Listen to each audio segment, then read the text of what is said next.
Eu gostaria já de, primeiro, agradecer a presença, o tempo disponibilizado de vocês, e já chamar para frente o Tiago Cardoso, do iFood, com o case. Vamos aplaudir. Seja bem-vindo, Tiago. Boa tarde, pessoal. É um prazer estar aqui hoje com vocês. Deixa eu sair da frente aqui do QR Code. Ali tem minhas mídias sociais, tem meus links. Se vocês quiserem depois entrar em contato, é por ali. Então, compartilhando um pouquinho os números do iFood, né, e o tamanho da nossa... a escala da nossa operação hoje, a gente faz mais de 100 milhões de pedidos por mês, ou seja, é um volume bem grande. A gente tem mais de 350 mil parceiros e 55 milhões de clientes no Brasil, né? Então, isso é a nossa operação, e não é só isso. O iFood hoje, além da parte de entrega e de delivery, que é a parte mais conhecida, tem também uma fintech, um cartão de benefícios, um banco do restaurante, entre outras coisas. E como que é a nossa área de IA hoje, né? Onde que a gente chegou? A gente tem mais de 150 modelos diferentes de inteligência artificial que atuam assim em todas as partes do aplicativo. Eu vou falar um pouco mais sobre isso. E a gente faz 14 bilhões de predições online todo mês. Então, durante a navegação do app, durante uma compra, você vai passar ali por vários modelos de inteligência artificial diferentes. E a gente estima hoje que o impacto desses modelos e da IA dentro do iFood é de mais de 30% no nosso EBITDA. E aqui falando muito de IA tradicional também, né? Quando a gente fala hoje de IA, quase que virou sinônimo IA com IA generativa, LLM, mas na prática muito da IA que roda ali no dia a dia e que gera valor é IA tradicional, né? Que a gente já faz há mais tempo. Então, como que a gente chegou aqui? Como que foi essa trajetória do iFood até chegar nesse ponto? Na primeira etapa, a gente teve a construção de um iFood data-driven. Assim, a nossa alta liderança ela identificou que IA era uma oportunidade importante, que era o futuro, que a gente tinha que caminhar nesse caminho, e começou uma transformação do iFood em uma empresa de IA.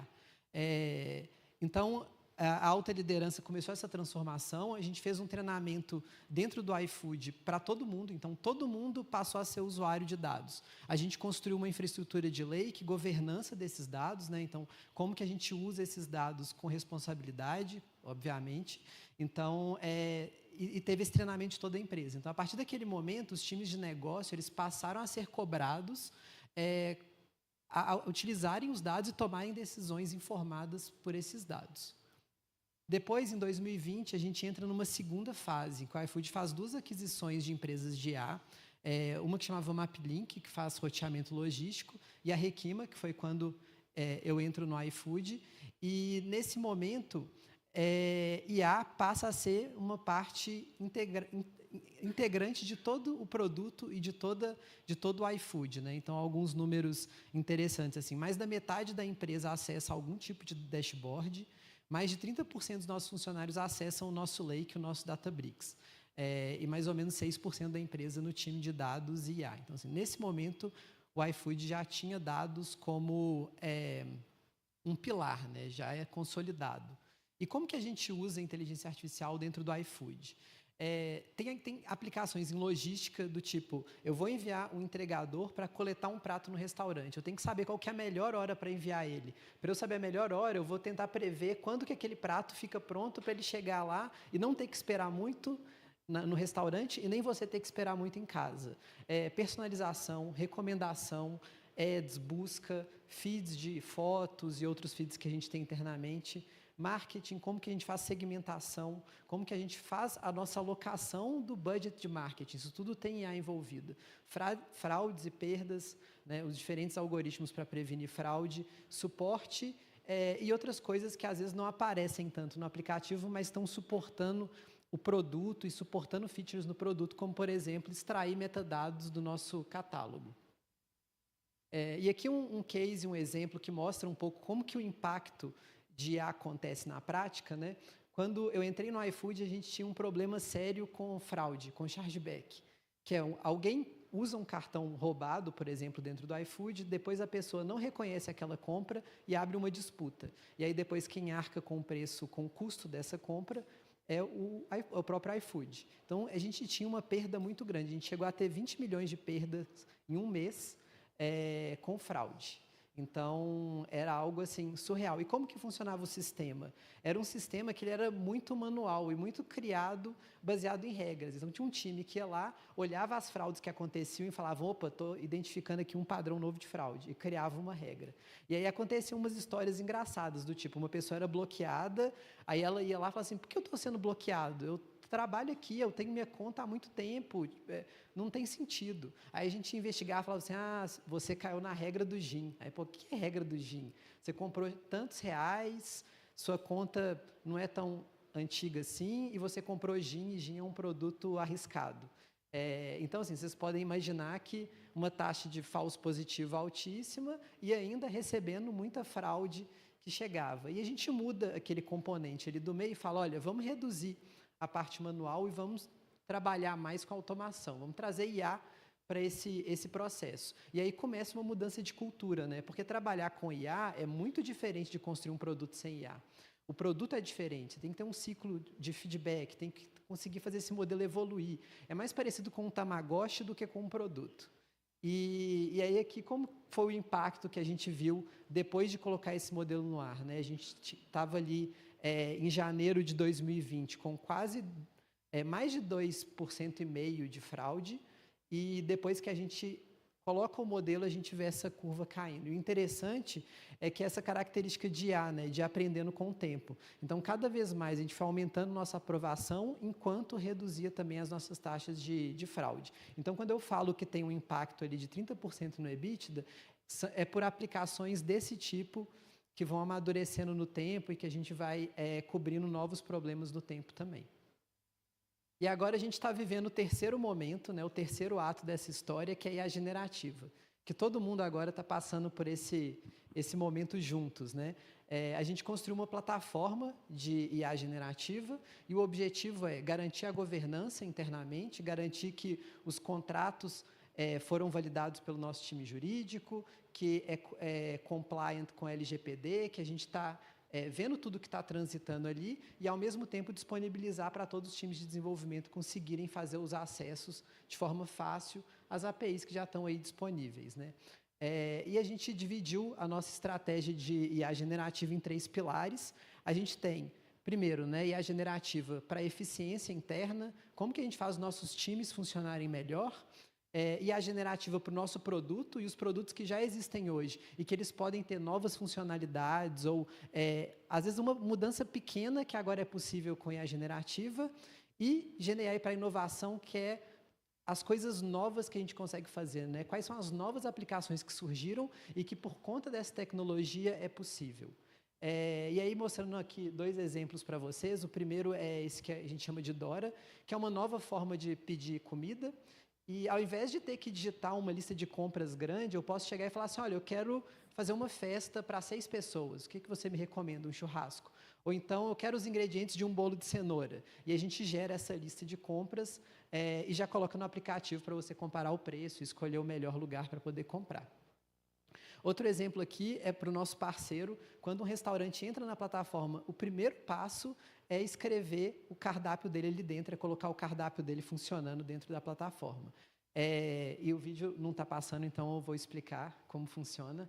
Ele envia uma imagem com o cardápio dele, e aí, ao invés de ter que digitar esse cardápio todo, a gente digitaliza automaticamente para ele. O interessante aqui é que essa era uma etapa do nosso funil de entrada que gastava mais de 1 hora do restaurante. E depois dessa aplicação, hoje ele gasta menos de 15 minutos para poder fazer a entrada do cardápio dele. Então, é uma facilidade de um produto que a gente já tinha, mas que agora a gente simplificou a vida do nosso parceiro. Então, resumindo, a gente tem bastante tecnologia proprietária para esses modelos, não só IA generativa, e daí vem grande parte do impacto que a gente tem com IA. Governança e o uso dos dados com responsabilidade é uma coisa super importante para a gente. Então, essa plataforma centralizada, o monitoramento dos modelos, o monitoramento da nossa plataforma de dados, muito treinamento. Desde lá do começo, em 2018, quando a gente treinou todo mundo para poder usar SQL, entender o nosso lake, ver como que consultava os dados, até hoje, em que a gente faz treinamento para GenAI, que 1 vez por semana muda todo e a gente tem que começar quase que do zero, dadas as evoluções que vão surgindo, né? E a gente tem diversas plataformas aceleradoras para poder colocar isso de forma mais fácil para a empresa como um todo, né? Para os nossos times conseguirem usar com mais eficiência e mais eficácia. Obrigado. Excelente, excelente. Acho que assustou todo mundo na hora que ele falou 20 milhões em um mês. Né? Que susto, cara. Que extraordinário resultado. Seja muito bem-vindo. O palco é seu, vamos aplaudir, receber com muito carinho. Obrigado. Boa tarde, pessoal. Bom, acho que eu sou o bicho mais diferente aqui hoje, talvez o único palestrante aqui de governo, né? Eu vou falar um pouquinho da estratégia de inteligência artificial da ANAC. Vamos ver se está funcionando aqui o nosso passador. Opa. Está aqui um pouco da minha trajetória. Eu sou um executivo público que tem mais ou menos metade da carreira no setor público, mas ainda tem um background nas áreas de marketing, vendas, produtos e projetos no setor privado. Estou hoje superintendente de tecnologia e transformação digital da ANAC, conselheiro da rede de líderes digitais e professor de inovação e transformação digital da Faculdade Mackenzie, Brasília, e fui secretário de governo digital à frente do GovBR e presidente do conselho do SERPRO e outros cargos. Trabalhei em alguns produtos que com certeza vocês têm nos celulares de vocês, o próprio GovBR, a carteira digital de trânsito, são produtos nos quais eu trabalhei. Está aqui meu QR Code para a gente se conectar. E alguns dos reconhecimentos, inclusive tive aqui ano passado, como top 50 executivos nesse mesmo evento aqui ano passado. E eu tenho uma fala que vai guiar essa linha aqui que eu vou trazer, que é transformação digital, é mais sobre transformação do que sobre digital, né? A gente, especialmente em governo, mas acho que é um desafio de toda a organização, pensar na tecnologia para a tecnologia, né? A tecnologia buscando um problema. E na ANAC não era diferente, e a gente traçou uma estratégia colocando, né, o digital, a tecnologia, a serviço do cidadão. Então, lançamos no início do ano passado, 2024, uma estratégia para 2026 de colocar a ANAC numa posição de liderança em qualidade de serviços digitais. Existe um ranking baseado na nota que o usuário, né, que o cidadão dá para todos os serviços públicos federais, e é com base nessa nota, nessa satisfação, que a gente quer sair do último quartil para o primeiro em 3 anos. E, com base nisso, para alcançar essa excelência em qualidade de serviços digitais, a gente tem 3 grandes pilares: design de serviços centrados no usuário, novo modelo operativo de tecnologia e nova arquitetura de serviços, que vai entregar isso por meio de um super app. Falando bem en passant aqui, o que é esse novo modelo operativo? A ideia de startups internas. Então, a gente deixar de ter um projeto de software para ter uma aceleradora de resolução de desafios, né? Onde a gente escolhe um desafio, prioriza, transforma isso no OKR, e o projeto termina quando o problema ou o desafio é resolvido, e não quando o software é entregue. Também esse modelo, inclusive, foi reconhecido na premiação Agilidade Brasil no ano passado, no Agile Trends. O segundo pilar é o design de serviços centrados no cidadão, onde a gente faz oficinas de design e prototipação antes de codificar, né? Então, a gente, com a ajuda do Laboratório de Inovação do NB, iTrack, desenvolveu um modelo em que a gente faz uma oficina de 3 dias que roda uma mescla de Lean Inception e Design Sprint, onde a gente sai com o problema harmonizado, a definição do MVP, testa o MVP com o usuário e já sai com a definição do que vai sair dali em diante. E, por fim, uma nova arquitetura de serviço. Até então, a gente disponibilizava para o usuário essa sopa infindável de letrinhas aqui, e isso gerava uma insatisfação muito grande, uma dificuldade de operar no setor.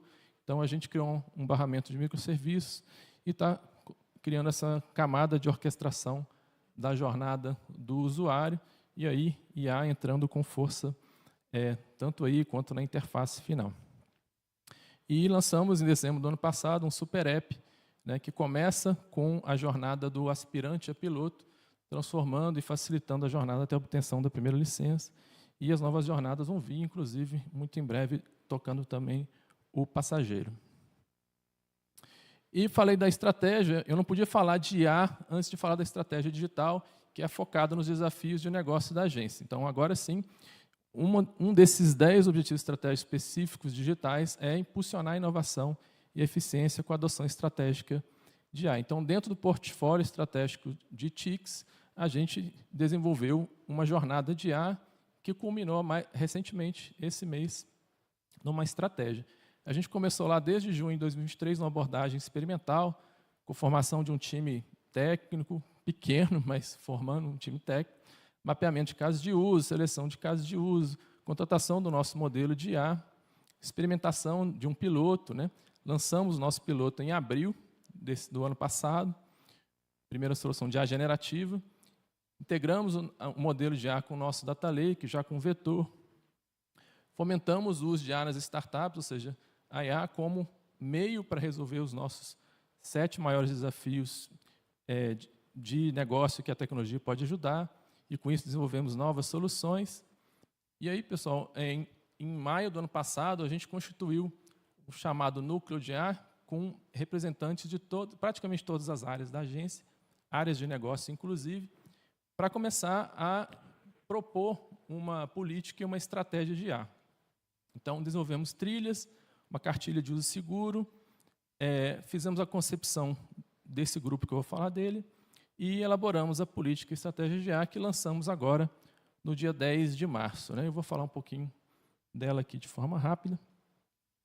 Então, a política ela traz as diretrizes do uso de IA na agência, focadas na questão da produtividade, mas também nas questões da tomada de decisão, mas também nas questões finalísticas. A melhor experiência, né, das pessoas e das organizações no relacionamento com a ANAC, o nosso business, que é segurança, elevação dos níveis de segurança e excelência da aviação civil, melhoria constante do nível de conhecimento dos envolvidos no ciclo de vida dos sistemas de IA, supervisão constante e uso de tecnologias de forma transparente, ética e segura, afinal, somos um órgão público. E essa nossa estratégia são 5... Como é que eu volto aqui? No centro ali tem a nossa visão para 2 anos.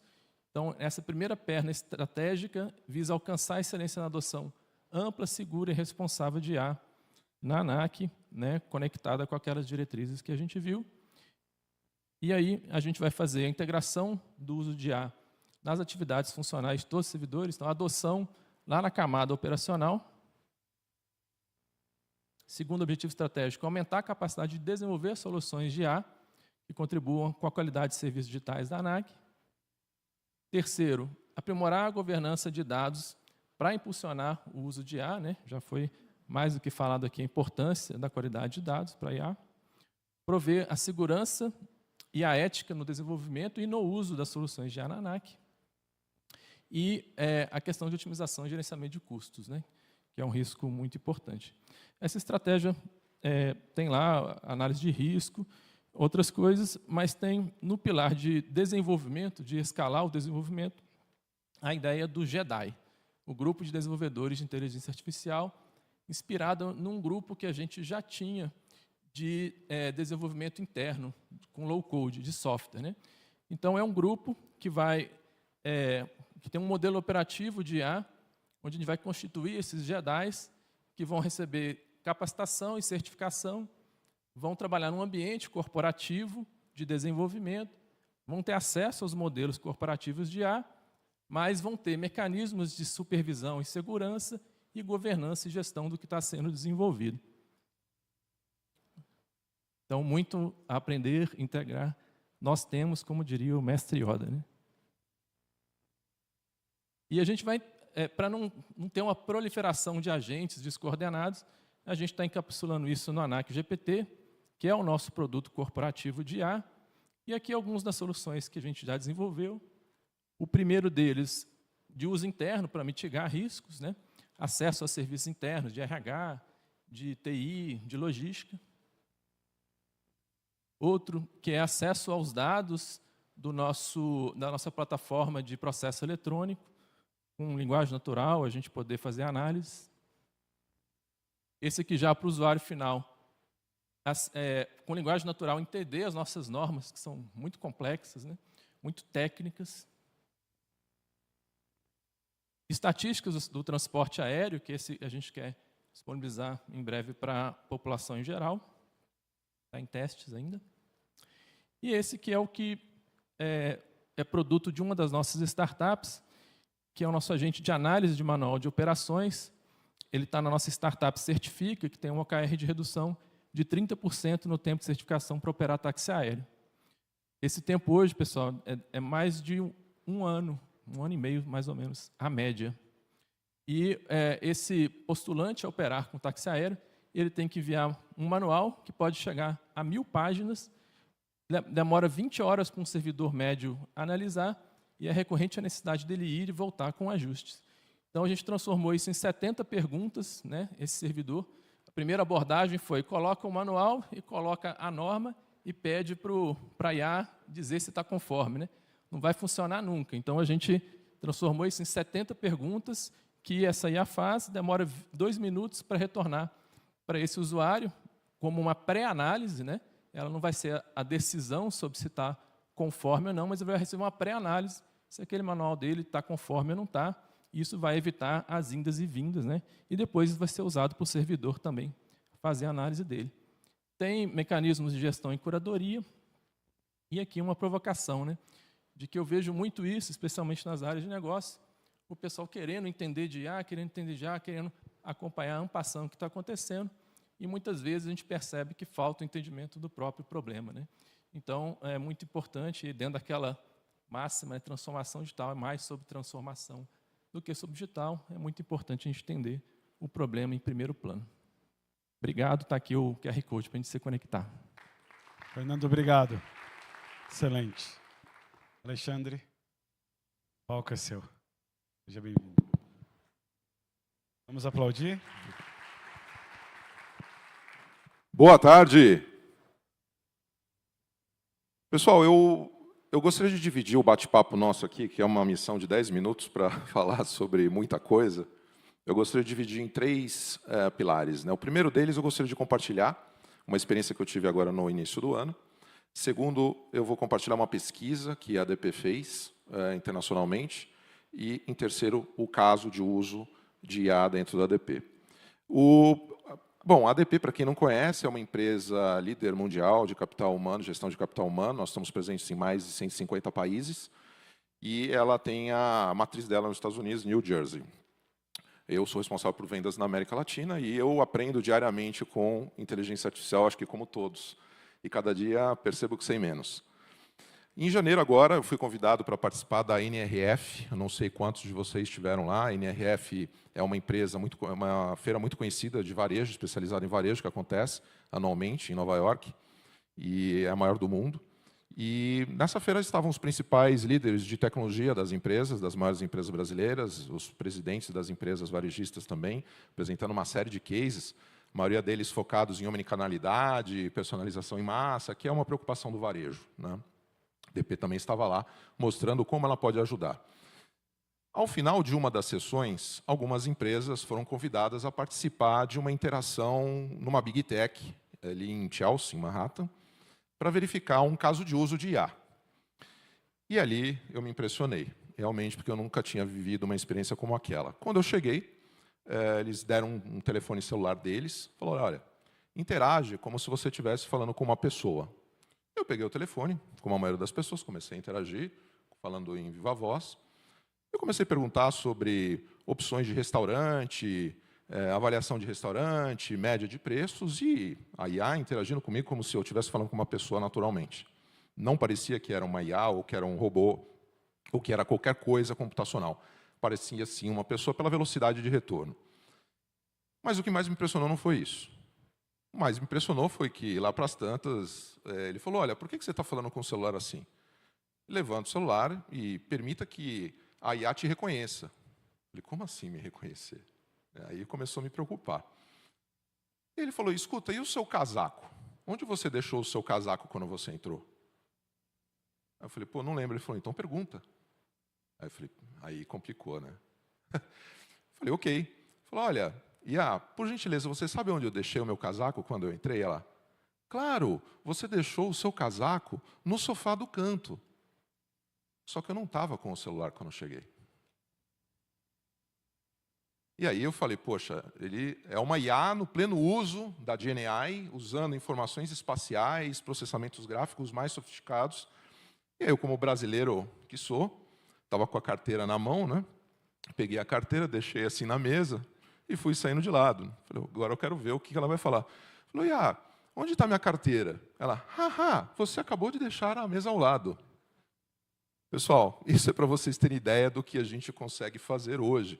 Qual que é o drama, né, para se chegar nesse nível? É a modelagem de dados, a quantidade de dados, a organização de dados. Esse é o grande desafio que nós temos em todos os business.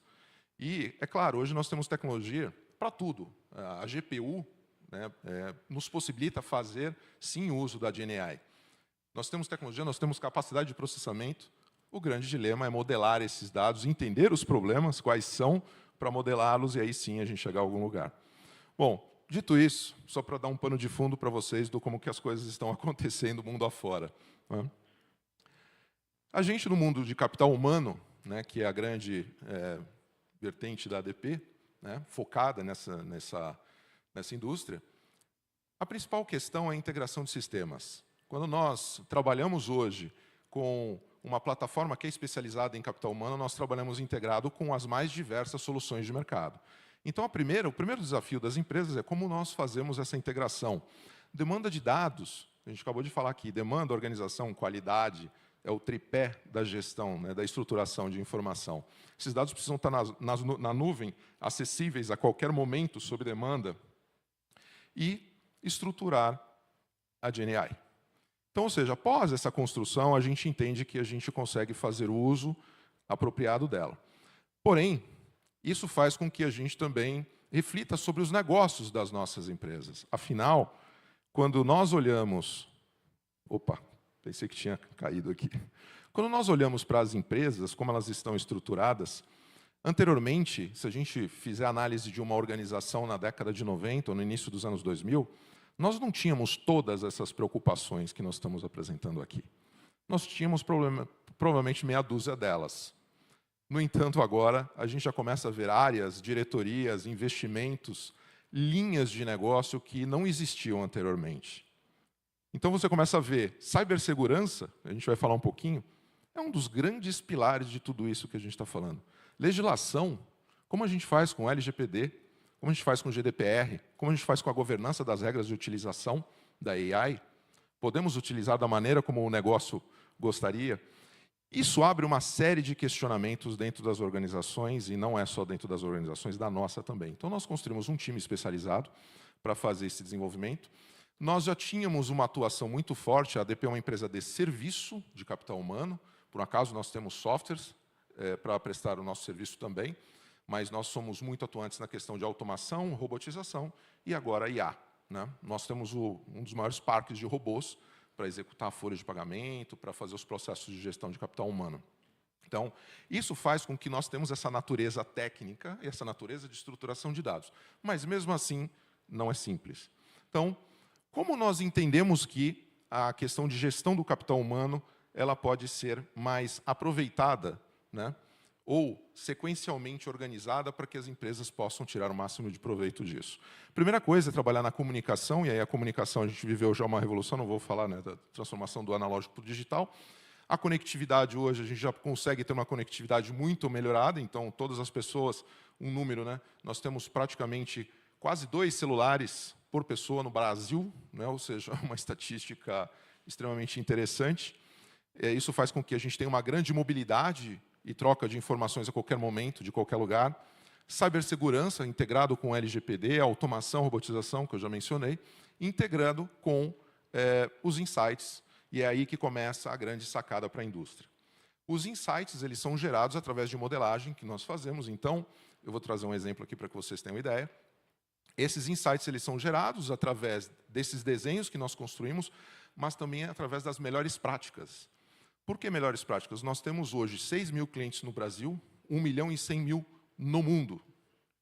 Eu tenho uma boa base, diria, para não dizer uma grande base, de informações de médias salariais, de o que se um profissional de alta performance, normalmente em vendas ou na área financeira. Então, esses insights eles poderiam ser utilizados para fazer o pushing de informação, para as empresas fazerem recomendação. Então, é nesse lado que nós estamos caminhando. Eu vou mostrar um exemplo aqui para vocês mais adiante.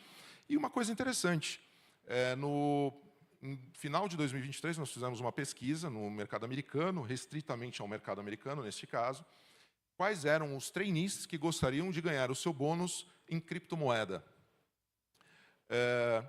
O retorno foi que apenas 25% desses trainees gostariam de ganhar o bônus em criptomoeda. Resultado foi que a cotação de uma grande moeda no mercado, para não dar nomes, respeitando aí o sigilo, teve sua queda, por uma pesquisa feita no mundo real, no mercado trabalhista americano.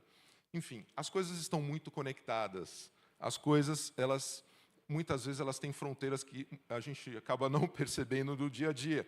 E aí tem uma série de insights que nós podemos fazer reflexão, né, sobre os 4 pilares que, para a gente, são os que moldam o nosso modelo de IA hoje, que é sustentação de cibersegurança com a legislação local de LGPD, se estivéssemos na Europa, seria GDPR.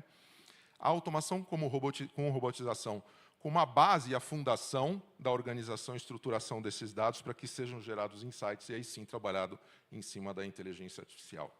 Eu vou poupar a leitura dos cases, dos insights, em função do tempo, para que a gente possa ver.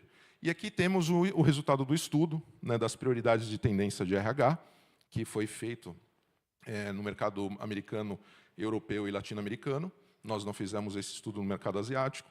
As principais tendências, e como vocês podem ver, a IA generativa é o número 1, como a IA generativa pode afetar o empregador, né, positivamente, é claro. Nós temos um link para a pesquisa no final da apresentação, e quem também tiver curiosidade, nós temos um stand para que a gente possa apresentar. O Valley Bank foi o nosso primeiro caso de adoção de inteligência artificial. Ele faz uso de machine learning e linguagem natural, como a gente já conversou aqui. A grande vantagem dele é que ele permite a interação das pessoas diretamente com o celular, num conceito que a gente chama platformless. Ou seja, não é necessário se instalar nada em nenhum lugar para fazer folha de pagamento, para fazer os processos de folha de pagamento. Ou seja, esse é o nível, esse é o momento, esse é o case que nós estamos já trabalhando nos Estados Unidos e testando atualmente no Brasil.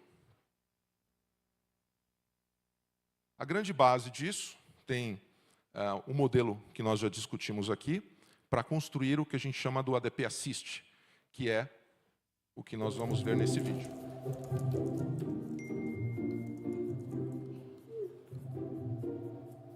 Looks like there's a tax ID missing. Whoops.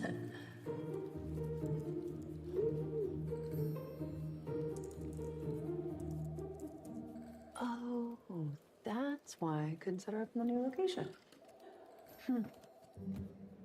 Oh my gosh, David, you should get that checked. I don't know what my insurance coverage is. ADP Assist can help with that. It's really smart. Just ask it. ADP Assist. Does my insurance cover emergency dental?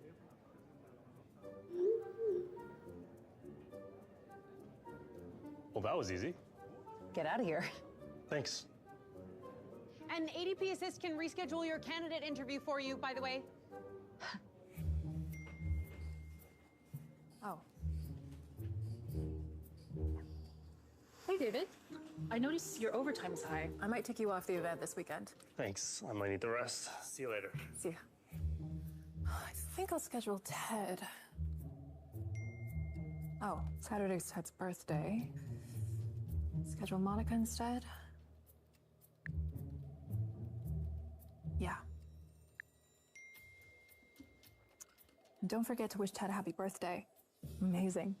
Is there anything this thing can't do?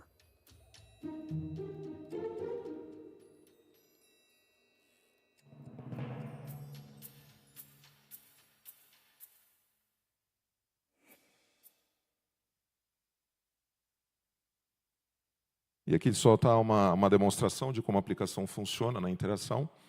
mas eu acho que a gente acabou de ver ao vivo. E o conceito do platformless, para que as pessoas não precisem se preocupar em instalar mais nada. Muito obrigado, pessoal. Muito obrigado, Alexandre, por gentileza. Vamos agora a um rápido período de perguntas. Se você não mandou, mande a sua pelo QR Code. E nós vamos iniciar lá pelo iFood. Tem algumas perguntas aqui, mas eu vou começar pela esse cruzar de IAs generativa e clássica para o marketing, com segmentação de clientes, tudo. Como é que foi esse processo? Acaba que elas têm aplicações diferentes, né? Quando a gente fala de dado tabular, de otimização, a gente vai para a IA tradicional. Quando a gente fala de construção de criativo, de conteúdo, de agentes, aí a gente fala de IA generativa. E essa mistura ela acaba acontecendo em quase todos os problemas, né? Então, assim, colocando de forma simples, eu diria que é isso. Quando você está falando de dado tabular, otimização, você vai para o lado de IA tradicional, e aí quando você fala de criativo, você vai para esse outro lado. E esses sistemas, eles são a composição de N etapas, né? Então, quando eu falo de gerenciar o budget de marketing, por exemplo, eu tenho que saber quais são as melhores campanhas para eu poder fazer o investimento, né? Então, isso é uma definição de otimização. Depois eu vou para a segunda parte, que é, beleza, agora que eu tenho essa campanha, quais são os criativos dessa campanha? Aí já estou falando de IA generativa. Então, cada etapa desse processo é coberto por um tipo de IA. Acrescentar alguma coisa, Fernando, sobre isso? Com as complexidades da legislação trabalhista brasileira, como esse produto da ADP está se saindo no cenário nacional? Alexandre.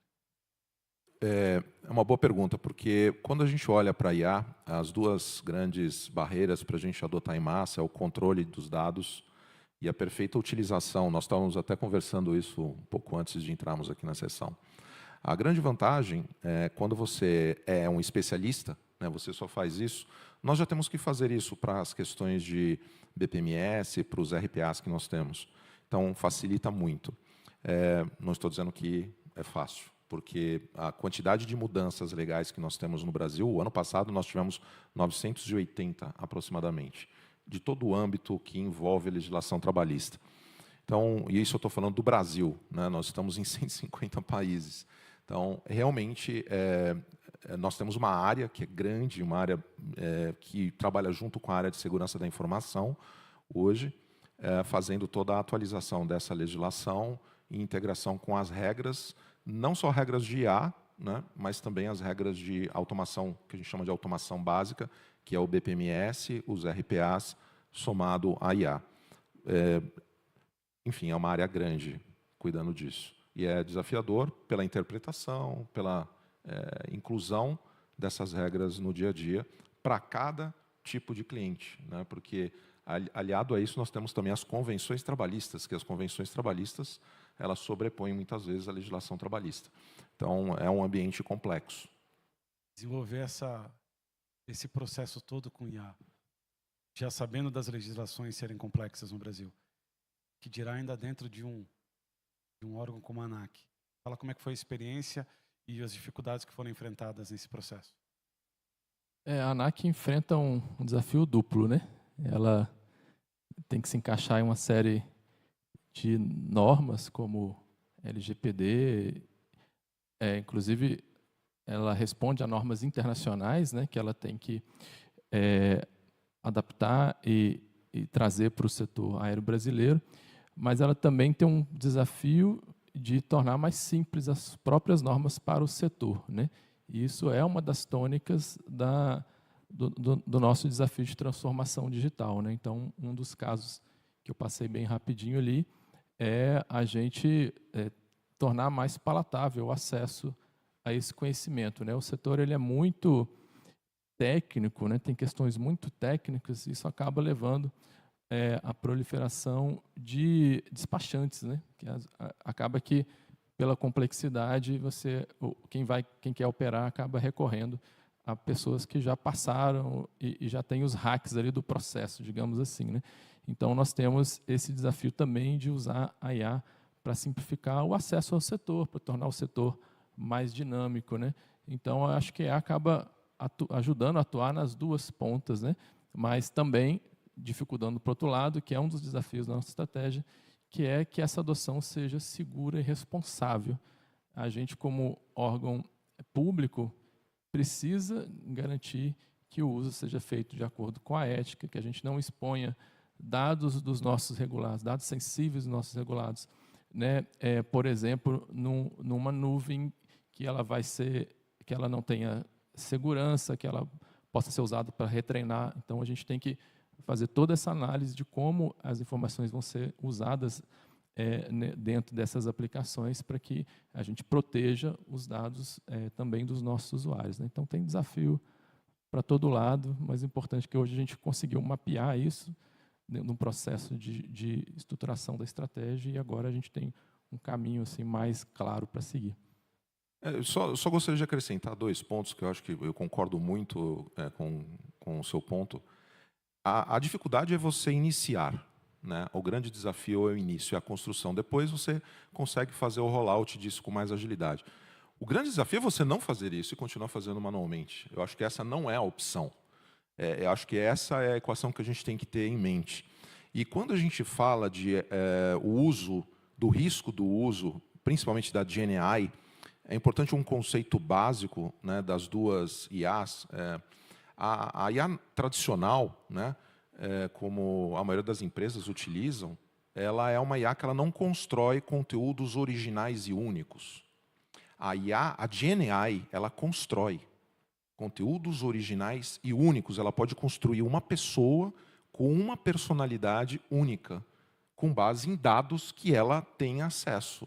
Então, você imagina se você pedir para construir um avatar, uma pessoa, para que essa pessoa interaja, e os dados de acesso dessa IA forem dados que não são os mais adequados ou não forem validados. É esse que é o risco. Você pode mudar ou classificar pessoas equivocadamente, esse que é o risco, né? Mas eu acho que isso não é uma escolha, né? Isso é uma decisão e ela já está tomada pelo mercado. Posso pegar o ensejo desse ambiente de falarmos sobre a IA, a interação com as pessoas? Tem uma pergunta que foi bem interessante aqui, falando o seguinte: você vai colocar a IA para fazer a interação com um cliente no iFood e ele está com muita fome? Como é que você lida com essa agonia, com esse sentimento, com a interação? Isso eu estou colocando o exemplo do iFood porque tem uma pergunta, mas em todas as tratativas, na ANAC, ou em qualquer dos clientes de vocês, como é que tem sido administrar isso? Então, isso é uma coisa engraçada, né? Ninguém gosta de conversar com o chatbot. Isso a princípio, ninguém gosta de conversar com o chatbot. Isso é um fato. Principalmente quando você precisa de alguma coisa, você fala assim, olha, resolve meu problema, eu preciso falar com alguém, e você fica preso ali num loop, né? Então, acho que pensar nessa experiência em que você não fique preso em loops é o primeiro ponto.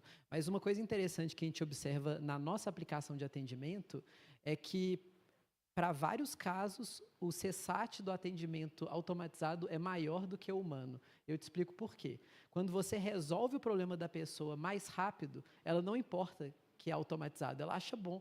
Porque ao invés de gastar 30 minutos, 40 minutos para ela ter uma resposta, ela vai ter resposta em 5 minutos. E é justamente o que você falou. Na hora ali que você vai pedir uma comida, se está com fome, você quer uma resposta rápida. Então, essa é uma vantagem que a gente tem da automação de atendimento. E outro ponto importante é que, em alguns casos, a gente tem falhas que elas são regionais. Então, imagina se, de repente, começa uma chuva muito forte aqui em São Paulo e começa a atrasar a entrega e gera um pico de atendimento, um pico de problema. Num cenário sem automação e sem IA, significa que eu vou crescer aquela fila de atendimento e talvez eu te atenda em 6 horas, 7 horas, 8 horas. Com IA, a gente consegue lidar com esses picos também muito mais rápido. Então, assim, o segredo do atendimento aí, que eu acho, é resolver o problema rápido. Se você está resolvendo o problema rápido, seu CSAT é maior. Compartilhar também, a gente acaba interagindo. Eu tive um problema no meu carro, sou um cliente da Porto Seguro, e a abertura do sinistro para que alguém venha te socorrer é tudo feita da mesma forma, pela inteligência artificial. E foi muito mais rápido do que eu lembro quando a última vez eu tive que fazer normalmente, pelos canais normais. E realmente apareceu, eu mandei a localização, tudo, e foi muito rápido. Confesso para você que eu já não esquento mais, se der algum problema no meu carro, de ser atendido por alguém ou não, eu sei que vai funcionar.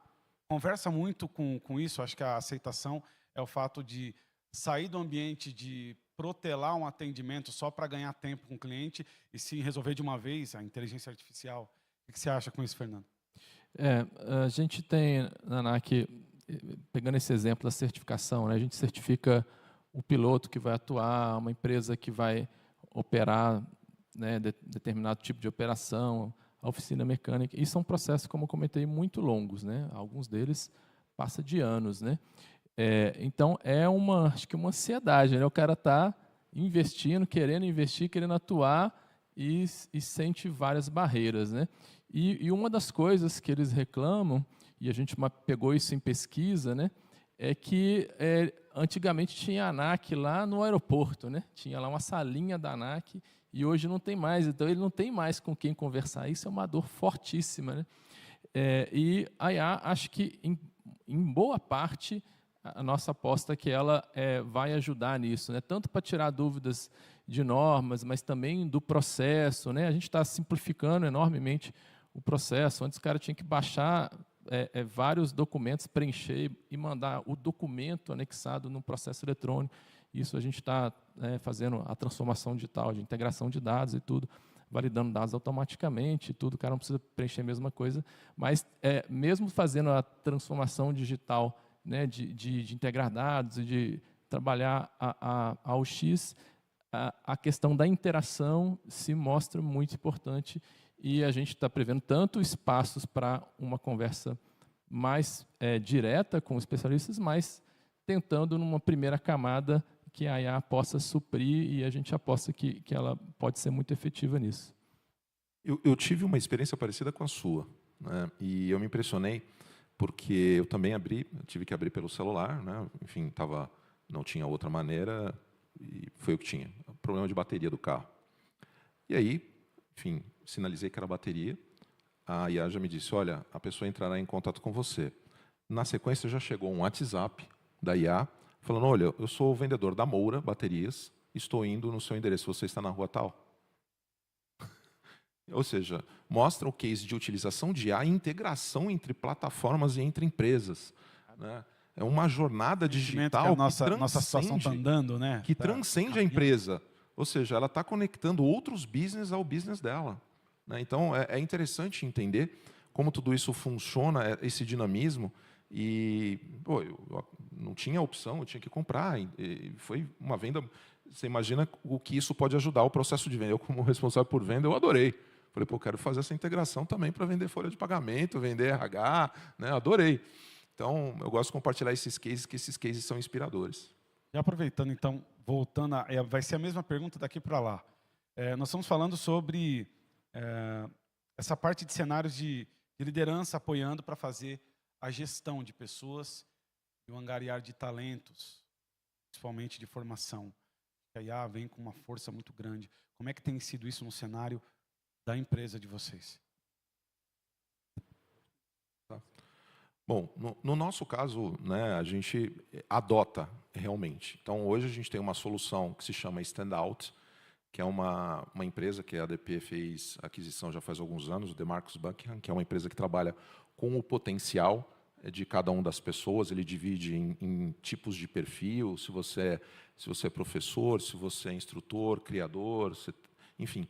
Ele cria lá 9 tipos de perfis, e esses perfis eles são tratados para que a gente utilize para fazer a avaliação de desempenho, mas sempre olhando o potencial, não olhando pontos a desenvolver, né? Então, é uma mudança que nós tivemos no estilo de gestão da nossa organização. Então, quando nós olhamos, bom, ele é professor e é criador, então ele pode ajudar a propagar determinados conteúdos. Então, sempre quando nós vamos fazer determinada ação, nós procuramos as pessoas de acordo com esses perfis, né?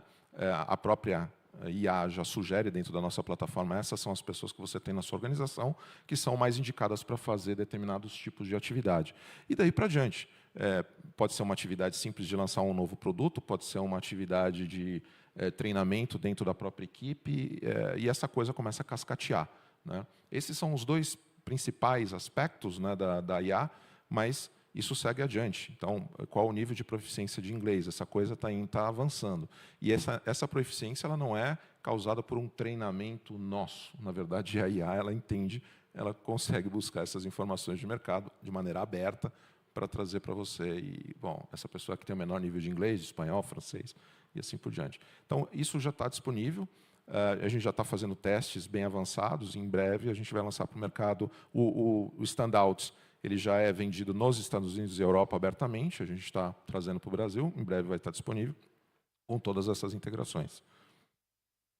Bom, a gente, como eu mostrei na estratégia, se colocou o objetivo de fazer uma adoção ampla, tanto de forma horizontal, em todos os macroprocessos da cadeia de valor, mas também em todos os níveis, no nível operacional, no nível tático e no nível de decisão mais estratégico. E, para isso, capacitação é um ponto essencial. Então, a gente, como eu comentei, constituiu um núcleo, que eu diria um núcleo, agora a gente renomeou ele núcleo estratégico de IA, ou seja, com representantes chaves de quase todas as áreas da agência para pensar estrategicamente essa adoção. E desse grupo saiu as trilhas de IA. Então, a gente também, no dia 10, fez um pacotão de IA e lançou as trilhas de IA. E nos colocamos metas bastante desafiadoras de execução, né, de número de colaboradores que fazem essas trilhas. Então, esse é um ponto. O outro foi essa governança, ou seja, constituir um grupo mais técnico, que a gente chamou de JEDI ali, para que a gente possa descentralizar de forma governada o desenvolvimento, né? Então, a gente entendeu que é necessário ter mecanismos para que haja essa adoção em larga escala, e a nossa estratégia vem nesse sentido. Para a gente foi uma estratégia top-down e uma bottom-up. Então, o primeiro ponto é a liderança enxergou a importância de IA. Falou, olha, no futuro toda empresa vai ser uma empresa de IA, a gente tem que fazer esse movimento rápido. Com GenAI, a mesma coisa. Então, top-down teve meta, os executivos são cobrados a criarem os planos das suas áreas que envolvem inteligência artificial, e toda empresa teve alguma meta relacionada à IA, experimentação das ferramentas, usar as nossas plataformas e assim por diante. E a gente tem a estratégia bottom-up, que é tornar isso fácil. Então, construir treinamento para as pessoas saberem como usar, disponibilizar as ferramentas de forma fácil dentro da empresa, que é a nossa plataforma de IA generativa. A gente tem um agente dentro do Slack, que é a ferramenta de comunicação que a gente usa, justamente para facilitar o acesso e o uso dessas ferramentas. Então, a gente vai pelos dois lados. Só acrescentando um ponto, nós fizemos uma pesquisa global e tinha uma pergunta nessa pesquisa que eu achei muito interessante. Qual característica que os líderes eles buscavam nos seus liderados? Tinha uma série de opções, entre elas tinha duas perguntas, duas opções. Uma delas, aquele que te pergunta o que você acha ou pede ajuda para fazer um determinado treinamento ou para aprender sobre determinado assunto, ou aquele que, na verdade, ele já começa a estudar, busca, fala, olha, eu trouxe aqui, eu entendo disso, eu acho que a gente pode ter essa estratégia, a gente poderia adotar a IA para fazer isso, para fazer aquilo, a gente poderia ter um retorno, a gente acabou de ver 20 milhões aqui de resultado, e nessa pesquisa, 69% dos líderes disseram que eles preferem os liderados que já trazem ideia. Não é perguntar, ter curiosidade, mas sim já sugerir trazer uma ideia já como um ponto de partida. Então, o que eu costumo dizer para quem pergunta, né, sobre IA, poxa, o que você acha? Eu devo aprender? Construam ideias de casos, né, criem ideias, sugiram novas perspectivas para dentro das organizações para surfarem essa onda. Que essa onda está aí, essa onda é muito boa, eu acho que vai gerar uma série de oportunidades. Esse é um dos principais motivos desse painel. Apresentar conceitos, cases, e fazer com que haja curiosidade de buscar e aplicar os cases, e criarem seus próprios cases nas suas instituições. A gente quer agradecer com muito carinho aí a disponibilidade de vocês e a participação. Gostaria que vocês dessem uma salva de palmas Aqui tem um presente especial da Seven Experience. Por gentileza, recebam. Obrigado mais uma vez. Obrigado. Obrigado.